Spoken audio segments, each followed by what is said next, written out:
বাস্তবতার নিরিখে আমি দেশনেত্রী বেগম খালেদা জিয়ার অত্যন্ত কঠিন আহ্বানে, আমি বলবো আন্তরিক আহ্বানে, কঠিন না, কথাটা হবে আন্তরিক আহ্বানে আমি কিন্তু বিএনপিতে গেছি।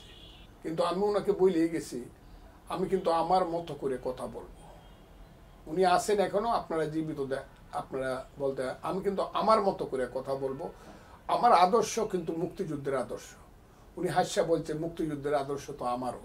আমি তাইলে দুইজনের মধ্যে খুব মিল থাকবে।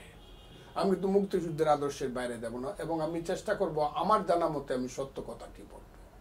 এবং আজ পর্যন্ত আমার নেত্রী, দেশনেত্রী বেগম খালেদা জিয়া এত কিছু কথা বলি উনি কি করছে জানেন?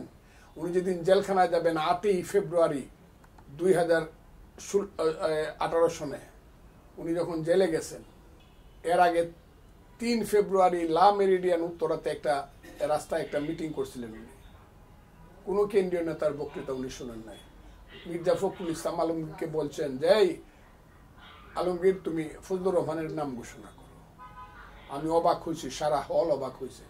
আমি দীর্ঘ 34 মিনিট বক্তৃতা করছি, ম্যাডাম জেলে যাবে। আমি বলেছি ম্যাডাম, তৃতীয় বিশ্বের রাজনীতি জেল হইল মামার বাড়ি।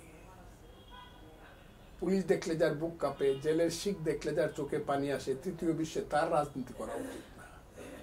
আমি বলেছি তাকে, ম্যাডাম আপনাকে বলে পরাজিত হয়েছেন, হাসিনা জয়ী হয়েছে, না, সব জয় জয় না, মির্জাফরের জয় জয় না, গৌরবের না, সিরাজের পরাজয় গ্লানির না, ইয়াজিদের জয় গৌরবের না, ইমাম হুসেনের শাহাদত গ্লানির না, গৌরবের।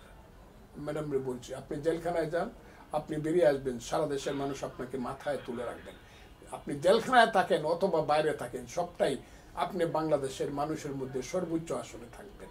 কথাটা এখন সত্য না মিথ্যা আপনি চিন্তা করে দেখেন। এখনো বেগম খালেদা 2 কদম হাঁটতে পারলে, খালেদা যে হাঁটতে পারলে মানুষ হাততালি দেয় যে আমাদের নেত্রী এসে পড়ছে, 50% সমস্যার এমনি শেষ।